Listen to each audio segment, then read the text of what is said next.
கொஞ்சம் கூட. அப்ப யாருக்கு பயம் வரும்? துதிக்கும் தாவீதுக்கு பயம் இல்லையா? இப்போ பயம் வருதுன்னா யாருக்கு? துதிக்காதவங்களுக்கு பயம் வரும். சரி, அடுத்த வார்த்தை சொல்லுது, விசுவாச வார்த்தையா கோலியாத்தை எப்படிங்க ஜெயிச்சான்? தாவீது இருக்கிறது ஒரு சின்ன பையன், கோலியாத்து பயங்கரமான ஒரு திடகார்த்தமான ஒரு சரீரம், நல்ல ஜிம்பாடின்னு சொல்லலாம் நம்மளுடைய பாஷையில.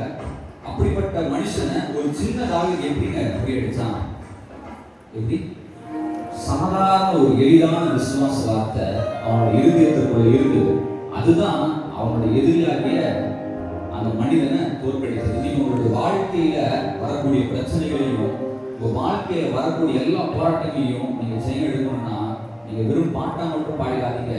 அதனால ஒரு பிரோஜனமும் இல்லையா? வழக்கத்தின்படி சபைக்கு வந்து கையை தட்டி ஒரு பாட்டை பாடிட்டு போனதுனால ஒரு யூஸ் கிடையாது. ஆனால் துதி நேரத்துல அந்த ஒவ்வொரு வார்த்தையும் நீங்க உணர்ந்து இயேசு கூட இருக்கிறார் என்ற அறிக்கையிடும் பொழுது உள்ளத்துல ஒரு மிகப்பெரிய சந்தோஷம். அல்லேலூயா. உள்ளத்துல இருக்கிற கலக்கங்கள் அல்லேலூயா.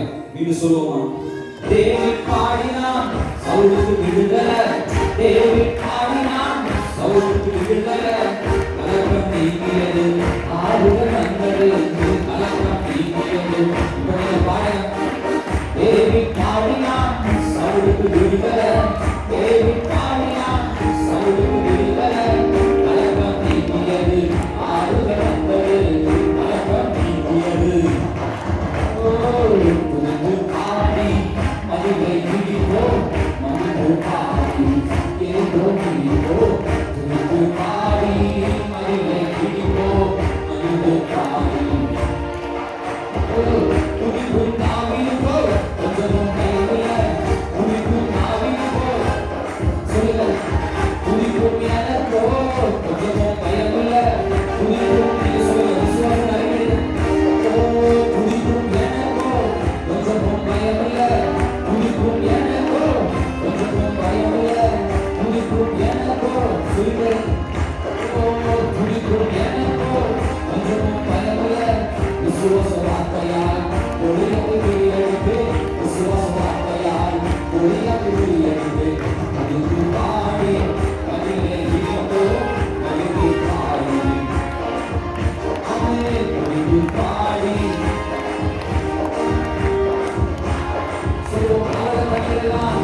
கவலை கண்ணீரெல்லாம் கம்ப்ளீட்டா மறைவிடமா, கவலை கண்ணீரெல்லாம் கம்ப்ளீட்டா சொல்லிடலாம், கவலை கண்ணீரெல்லாம் கம்ப்ளீட்டா மறைவிடமா, கவலை சொல்லுங்க, ஏன் கவலை? கவலை கண்ணீரெல்லாம் கம்ப்ளீட்டா மறைவிடமா, கவலை கண்ணீரெல்லாம் கம்ப்ளீட்டா மறைவிடமா, பயங்கள் நீங்கிடமா, பரலோகம் தெரியுதமா, பயங்கள் நீங்கிடமா, பரலோகம் தெரியுதமா, துதித்து பாடி மதிலை இடிப்போ, மகிழ்ந்து பாடி இடிப்போ, துதிப்போ, துதித்து பாடி மதிலை இடிப்போ. அந்த சூரிய இயேசு என்னோடு, இயேசு என்னோடு,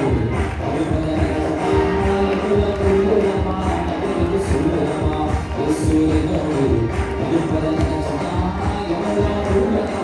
அது சொல்லுமா, ஆமா ஆமா, ஓ ஓ ஓ லா லா லா லா, ஆமா ஆமா, ஓ ஓ ஓ லா லா லா லா. இப்போ சொல்லுங்க, பரம கசப்பையெல்லாம் இன்றோடே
கோட்டையெல்லாம் இல்லாம போகுதமா, என்ன எதிர்க்கும் செங்கடல்கள் வேண்டாம் புரியுதமா, உங்களுக்கு எதிராக வரக்கூடிய பிரச்சனைகள் எதிர்க்கும் செங்கடல்கள் இரண்டாய் புரியுதமா, எதிர்க்கும் செங்கடல்கள் இரண்டாய் புரியுதமா. அகிலமாய் தெய்வம் என் அன்பு விதத்த தெய்வம், அகிலமாய் தெய்வம் என் அன்பு விதத்த தெய்வம். இயேசு என்னோடு இருப்பதை நினைச்சமா, என்னோட புரியுதமா, நடுவில் சொல்லுதமா. இயேசு என்னோடு இருப்பதை நினைச்சதா, இப்ப சொல்லலாம். ஓ பயமில்லை பயமில்லை பயமில்லை, எப்பந்த ஆதரவாய் இருப்பதனால் சொல்லு. பயமில்லை இருக்காத பயமில்லை, எப்பந்த நம்ம சொல்ல சொல்ல பயமாகும். ஓ பயமில்லை பயமில்லை பயமில்லை, எப்பந்த ஆதரவாய் இருப்பதனால் வாழ்கிறது சொல்லுகிறார். எனக்கு எப்பந்த ஆதரவாய்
பயப்படாதன்னு சொல்லுறார். எதிர்காலத்தை குறித்த பயம் உனக்கு வேண்டாம், எதிர்காலத்தை குறித்த பயம் வேண்டாம்னு சொல்லக்கூடிய ஒரு நல்ல தெய்வமா. அவரை ஆராதிக்காமல் இருக்காரு. அப்படியே கண்களை மூடிக்கொண்டு வெக்கப்படாம நீங்க அப்படி வாயில திறந்து இயேசுவே உமக்கு நன்றி அப்பா, நீங்க தான் எனக்கு கேடகம்னு சொல்லுங்க. உங்க வாயில திறந்து சொல்லுங்க, ஆண்டவரே நீங்க தான் எனக்கு கேடகம், நீங்க தான் எனக்கு ஆண்டவர் ரட்சிப்பு, என் மகிமையே நீங்க தான் ஆண்டவரேன்னு சொல்லுங்க. எத்தனை பேரால சொல்ல முடியும், எத்தனை பேரால சொல்ல முடியும்? அவரை கொஞ்ச நேரம் நம்ம வாயில திறந்து ஒரு வார்த்தை சொல்லி நம்ம ஆண்டவர் ஆராதிக்க போகிறோம். நன்றி அப்பா, நன்றி இயேசுவே உமக்கு நன்றி அப்பா, இயேசுவே உமக்கு நன்றி ஆண்டவரேன்னு சொல்லுங்க. ஆண்டவரே நான் பயப்பட மாட்டேன், நீ நான் பயப்பட மாட்டேன்னு சொல்லுங்க. ஏதோ உள்ளத்துல வேதனையா இருக்கிறதோ அதை பார்த்து பேசுங்க, பிரச்சனைகளை பார்த்து சொல்லுங்க. நான் இனி கலங்க போவதில்லை, நான் இனி பிரச்சனைகளை கண்டு பயந்து போவதில்லை, எனக்கு எதிராக எழுப்புகிறவர்களை கண்டு நான் ஓடி உடைந்து போவதில்லை. எனக்கு தெரியும், நான் ஆராதிக்கிற ஆண்டவர் இன்னும் அவர் ஜீவனோடு கூட இருக்கிறார். நான் ஆராதிக்கிற ஆண்டவர் அவர் இன்னும் சத்தத்தை கேட்டுக் கொண்டிருக்கிறார். அவர் எல்ரோயா இருக்கிறார், அவர் எல்ஷடாயா இருக்கிறார்.